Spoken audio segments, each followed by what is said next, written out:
All right, here I want to show you how we can take this picture, a shot of a recent solar storm, and really spruce it up to make it look its very best. So we're here in Lightroom, and this picture has already actually had noise reduction and lens correction done to it. Because you have to shoot these types of photos at very high ISO, then you're probably going to want to do some noise reduction. So I would come down here into Lightroom and go to the detail section, and you could probably just choose the AI noise reduction right here, the denoise feature, and it'll take care of all that detail by itself. It takes a bit of time depending on the speed of your processor. After that, I would make sure that you go down to your lens corrections panel here, and I would remove chromatic aberration and enable profile corrections. All you have to do is just check those two boxes. Now, I've already taken care of those in a different program, DxO Pure Raw, beforehand, so I'm not going to do any of that. So I'm going to start here in the basic panel. And what I want to do first is I want to set the profile. It's going to default here to Adobe Color, and I want to change this to Adobe Landscape. And that's going to punch up the colors already. The next thing I want to do is I want to set the white balance. Now, the white balance here, there wasn't an Aurora white balance setting on my camera, so I just shot it at whatever because I know that I can change it in RAW. So I'm going to try warming it up. What I'm trying to do here is check to see that the three color channels all kind of come together in about the same spot. And that'll be neutral.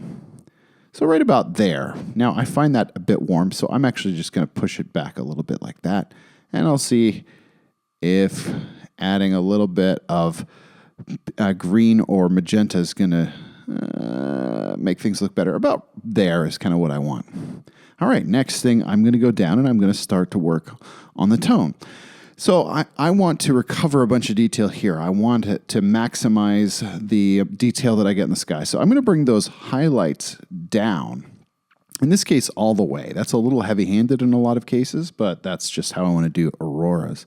Next thing I want to do is I want to set the white point. I'm going to hold down my Alt key on a PC or Option key on the Mac, and I'm going to push this up, the whites up, until I start to see white dots on the screen.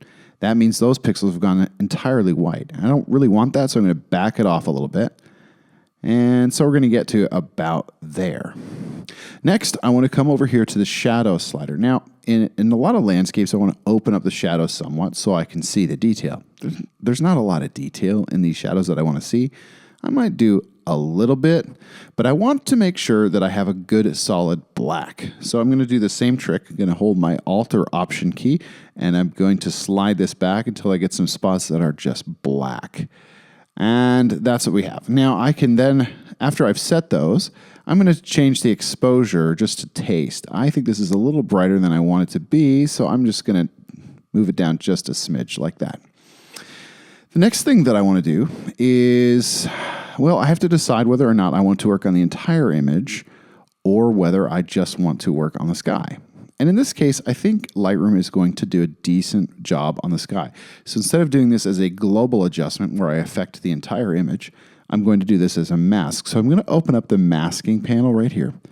The first mask I'm going to do is I'm going to choose a linear gradient. I'm going to start at the top of the image, and I'm just going to pull down. That red area is the area that it's going to mask.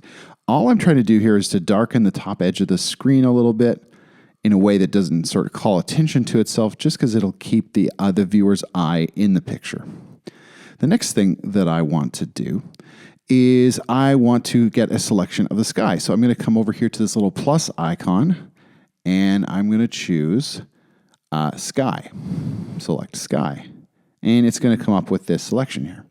Now I want to come down to this section right here that says, oh, where is it? Effects? There it is. The one that says effects. I want to push the texture up a little bit, the clarity up a little bit, and the dehaze up a little bit. I don't want to be too heavy-handed about this. There we go. So if we look at this picture here, I'm going to go back right here. And then I'm going to press the key, what is it? It's the pipe / backsplash. So before and after, well, actually this isn't before and after. So we can see this is quite a bit different. If I go to my history panel, that'll give me a better shot. So this is what it originally looked like there. Yep. Nope. There. Yeah. So that's what we originally started with, and this is what we ended up with.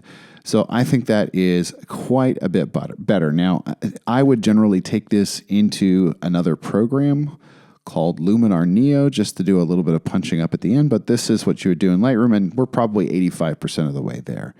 So that is how I would edit an Aurora photograph.